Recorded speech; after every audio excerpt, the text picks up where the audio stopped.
नमस्कार मंडळी, एएसए मराठी या आपल्या चॅनलमध्ये आपणा सर्वांचं अगदी मनापासून स्वागत आहे। आजच्या व्हिडिओला सुरुवात करण्यापूर्वी मला एक तुम्हाला प्रश्न विचारायचा आहे। सकाळी उठल्यावर तुम्हाला कसं वाटलं? तुम्हाला ताजंतवानं वाटलं की रात्रभर अंगावर जड ओझं असल्यासारखं वाटलं?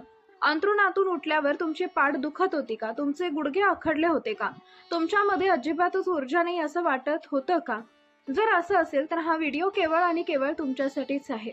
आज मी तुम्हाला अशा दोन स्वस्त गोष्टींबद्दल सांगणार आहे ज्या तुमची प्रत्येक सकाळ बदलू शकतात। पण थांबा, मी अजून या दोन गोष्टींमागील खरं रहस्य उघड केलेलं नाहीये। सकाळी जडपणा जाणवणे हा काही आजार नाहीये।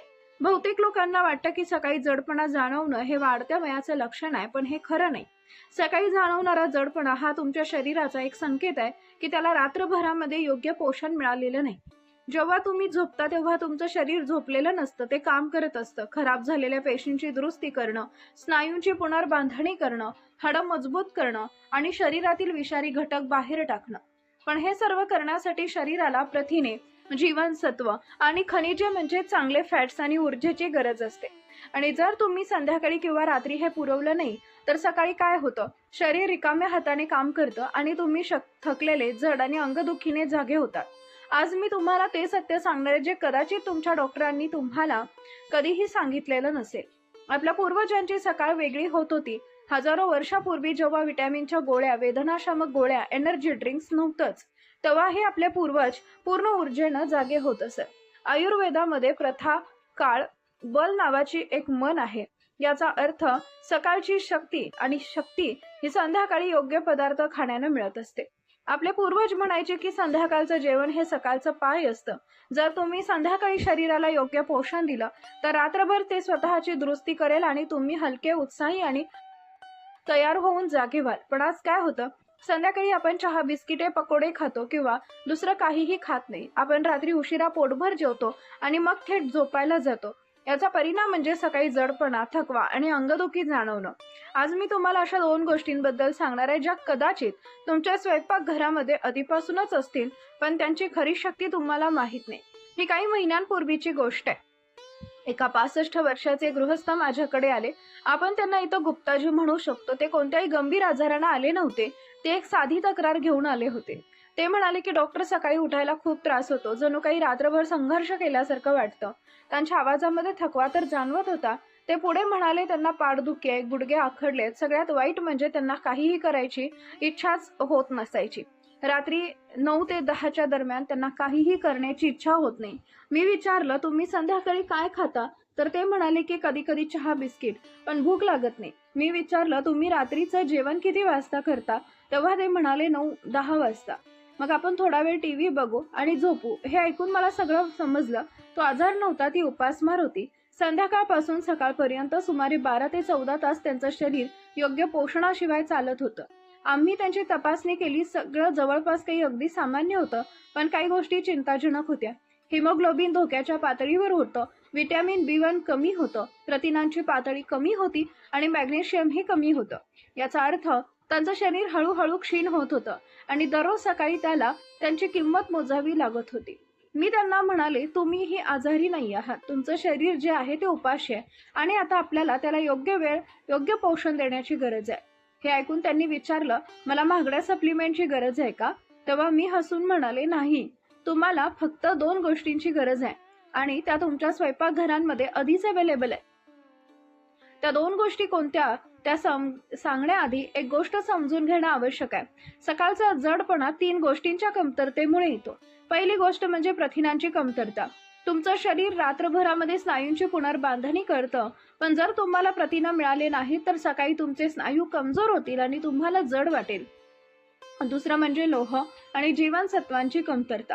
तुमचं शरीर रात्रभर लाल रक्तपेशी तयार करतं, पण जर तुम्हाला लोह आणि जीवनसत्व मिळाली नाही तर सकाळी तुमच्या शरीरामध्ये ऑक्सिजनची कमतरता भासेल आणि तुम्हाला थकवा जाणवेल। तिसरं म्हणजे मॅग्नेशियमची कमतरता। तुमचं शरीर रात्रभर स्नायूंना विश्रांती देतं, पण जर मॅग्नेशियम उपलब्ध नसेल तर सकाळी तुमचे स्नायू ताठ राहतील आणि तुम्हाला वेदना जाणवतील। आणि आता प्रश्न असा आहे की अशा कोणकोणत्या 2 गोष्टी आहेत ज्या या गोष्टी तिन्हीही पुरवतात? आपण त्या पहिल्या गोष्टीकडे वळूया, जिथं गुप्तांची प्रत्येक सकाळ बदलून टाकली होती। पहिली गोष्ट म्हणजे शेंगदाणे। गरिबांसाठी बदाम, श्रीमंतांसाठी पोषण.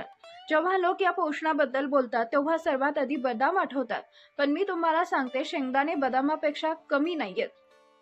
खरं तर काही बाबतींमध्ये शेंगदाणे हे बदामापेक्षाही चांगले आहेत. 100 ग्रॅम शेंगदाण्यामध्ये 26 ग्रॅम प्रथिने असतात. मॅग्नेशियम स्नायूंच्या वेदनासाठी फायदेशीर आहे. व्हिटॅमिन ई सूत नियासन म्हणजेच व्हिटॅमिन B3 ऊर्जा निर्माण करतं. फॉलिक ऍसिड रक्त तयार करण्यास मदत करतं. चांगले फॅट्स सांध्यांना वंगणयुक्त ठेवतात. पण सर्वात महत्त्वाचं म्हणजे शेंगदाण्यांमध्ये रेस्पिरेस्ट्रॉल असतं. हाच घटक द्राक्षांमध्येही आढळतो, जो दाह कमी करण्यासाठी खूप प्रभावी आहे. 60 वर्षापेक्षा जास्त वयाच्या लोकांमध्ये सकाळी येणारा जडपणा आणि वेदना अनेक दीर्घकालीन दाहामुळे होतात. शेंगदाणे हळूहळू तो दाह कमी करतात, पण सर्वात मोठी चूक मोठी लोक करतात. चुकीची पद्धत: दिवसाच्या कोणत्याही वेळी शेंगदाणे खाणं, तळलेलं किंवा खारवलेले शेंगदाणे खाणं, मोठ्या प्रमाणामध्ये खाणं योग्य पद्धत काय आहे? संध्याकाळी 4 ते 5 वाजता भाजलेले शेंगदाणे, तळलेले नव्हे. मूठभर म्हणजे सुमारे 30 ते 40 ग्रॅम. संध्याकाळीच का? कारण शेंगदाण्यामध्ये ट्रिप्टोफॅन असतं, जे रात्री मेलाटोनिन तयार करतं. मेलाटोनिन झोपेला चालना देतं आणि रात्रभर स्नायूंना आराम देण्यासही मदत करतं. सकाळी शरीराला ताजंतवानंही वाटतं. तुम्ही ताजेतवाने होऊन जागे होता आणि शेंगदाण्यांमधील मॅग्नेशियम आणि प्रथिनं तुमच्या शरीराला रात्रभर पुनर्बांधणी करण्यास मदत करतात. योग्य पद्धत काय आहे? मूठभर भाजलेले शेंगदाणे, शक्यतो सालीसकट. थोडासा गूळ जर तुम्हाला आवडत असेल तर. वेळ काय आहे तर संध्याकाळी 4 किंवा 5 वाजता, रात्रीच्या जेवणापूर्वी 2 तास अगोदर. कसे खायचे? हळूहळू चावून पाण्यासोबत खायचे आणि पाणी प्यायचंय. हेच मी त्या पेशंटला सुद्धा सांगितलं. त्यानं विचारले, मी फक्त शेंगदाण्यांनी तुमची सकाळ वेदना निघून जाईल? तर मी म्हणाले, फक्त शेंगदाण्यांनी नाही, पण ही पहिली पायरी आहे. आणि मला त्यात आणखी एक गोष्ट घालावी लागली. 2 आठवड्यानंतर ते म्हणाले की डॉक्टर, सकाळी उठल्यावर मला आता पाठीमध्ये तीव्र वेदना जाणवत नाहीये. थोडासा ताठरपणा आहे, पण तो पूर्वी इतका नाहीये. पण खरी जादू तेव्हा झाली जेव्हा मी त्यात अजून एक घटक जोडला, तो म्हणजे मनुका. लोक मनुकांना फक्त गोड पदार्थ समजतात, पण मनुका म्हणजे निसर्गाच्या ऊर्जेचं पॅकेट आहे. मनुक्यांमध्ये लोह असतं, त्या रक्त तयार करतात. पोटॅशियम स्नायूंचा अशक्तपणा दूर करतं. कॅल्शियम हाडे मजबूत करतं. बोरॉन हाडामध्ये कॅल्शियमचं शोषण वाढवतं. नैसर्गिक शर्करा त्वरित ऊर्जा देतात. व्हिटॅमिन बी कॉम्प्लेक्स हलका कमी करतं. पण सर्वात महत्त्वाचं म्हणजे मनुक्यांमध्ये फायटो न्यूट्रियन्स असतात, जे रात्रभर शरीरातील विषारी घटक काढून टाकतात. तुम्ही झोपलेले असताना विषारी घटक बाहेर टाकतं. मनुका ही प्रक्रिया जलद आणि सुलभ करतात आणि तुम्ही सकाळी हलके आणि स्वच्छ होऊन जागे होता. पण ती मग चूक होते.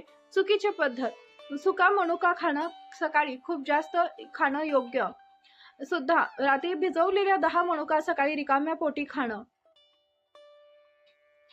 का भिजवायचे? जेव्हा मनुका भिजवल्या जातात तेव्हा त्यातील पोषक द्रव्य सक्रिय होतात आणि शरीरांना त्यांना सहज शोषून घेतं. सुका मनुका खाल्ल्यानं गॅस आणि पचनाचा त्रास होऊ शकतो. तथापि भिजवलेला मनुका पचायला सोपा असतात आणि त्वरित ऊर्जा देतात. 8 ते 10 मनुका किंवा हिरवा 1 ग्लास पाणी. झोपण्यापूर्वी मनुका पाण्यात भिजवा. सकाळी रिकाम्या पोटी मनुका खा आणि ते पाणी सुद्धा पिऊन घ्या. त्यातही पोषक तत्वे असतात. सकाळी उठल्याबरोबर दात घासल्यानंतर आणि नाश्त्याच्या 30 मिनिटं अगोदर हे तुमच्या शरीराला हळूवारपणे जागा करतं आणि दिवसभरासाठी स्थिर ऊर्जा प्रदान करतं. मी तुम्हाला दुसऱ्या रुग्णाची गोष्ट सांगते. 70 वर्षाच्या दुर्गाताई आहेत आणि त्या माझ्याकडे आल्या होत्या कारण त्यांना सकाळी उठायला इतका त्रास व्हायचा की त्या रात्री 8 किंवा 9 वाजेपर्यंत, सकाळी 8 किंवा 9 वाजेपर्यंत अंथरुणातच पडून राहायच्या. त्या म्हणाल्या की जेव्हा मी सकाळी उठते तेव्हा असं वाटतं की माझं शरीर पूर्ण दगडाचं झालंय. माझे गुडघे वाकत नाहीयेत आणि पाठ उचलता येत नाहीये. मानही वळवता येत नाही. त्यांची सर्वात मोठी समस्या वेदना नव्हती, तर त्यांचं दुःख होतं. मी त्यांना नातवंडांसोबत वेळ घालवू शकत नाही. त्यांना सकाळी शाळेपूर्वी मला भेटायचं असतं, पण मी उठू शकत नाही. हे ऐकून माझं मन जड झालं, कारण ही समस्या शारीरिक पेक्षा भावनिक अधिक होती. आम्ही त्यांची तपासणी केली. त्यांचं हिमोग्लोबिन खूप कमी होतं, 9.2. व्हिटॅमिन डी ची कमतरता आणि मॅग्नेशियमची कमतरता होती. याचा अर्थ त्यांच्या शरीराला 3 गोष्टींची तीव्र गरज होती: ऑक्सिजन, लोहाची कमतरता, हाडांची मजबूती, व्हिटॅमिन डी ची कमतरता, स्नायू शिथिलता आणि मॅग्नेशियमची कमतरता. इथं शेंगदाणे आणि मनुके यांचे जादुई मिश्रण कामी येतं.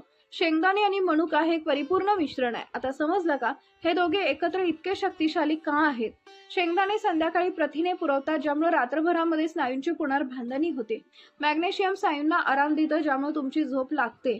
आणि मनुका सकाळी ट्रिप्टोफॅनच्या माध्यमातून लोह पुरवतात, ज्यामुळे रक्त तयार होतं, त्वरित ऊर्जा मिळते आणि नैसर्गिक साखरेद्वारे शरीरातील विषारी घटक बाहेर टाकले जातात. याचा अर्थ एक रात्र आणि एक सकाळ पूर्ण चक्र पोषण आणि तत्वांनी परिपूर्ण असते. खबरदारी घ्यायची तर तुम्हाला शेंगदाण्याची अलर्जी असेल तर ते खाणं टाळा, कारण तुमच्या शरीरामध्ये युरिक ऍसिडचं प्रमाण जास्त असेल तर नेहमी ताजे आणि स्वच्छ शेंगदाणे कमी प्रमाणात खा. मनुक्यांच्या बाबतीत जर तुमच्या शरीरामध्ये साखरेचं प्रमाण जास्त असेल तर मनुकाच खा. जर तुम्हाला जुलाब होत असतील तर कमी प्रमाणामध्ये सुरुवात करा. दुर्गाताई ज्या आहेत त्यांचा अनुभव तर या दोन गोष्टींनी मी त्यांना सांगितल्या होत्या.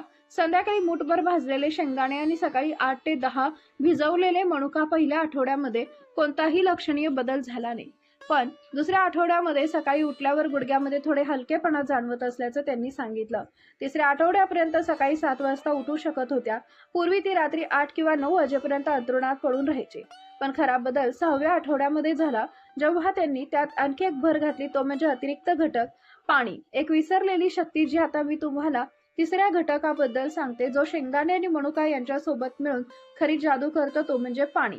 तुम्ही विचार करत असाल पाणी ही किती साधी गोष्ट आहे, पण जर तुम्ही योग्य वय आणि योग्य प्रकारे पाणी प्यायलं तर ते औषधापेक्षा कमी नाहीये. 60 वर्षापेक्षा जास्त वयाचे बहुतेक लोक दीर्घकालीन निर्जलीकरण याने त्रस्त आहेत, म्हणजे शरीरामध्ये पाण्याची सतत कमतरता असते. आणि त्यांची लक्षणं काय आहेत?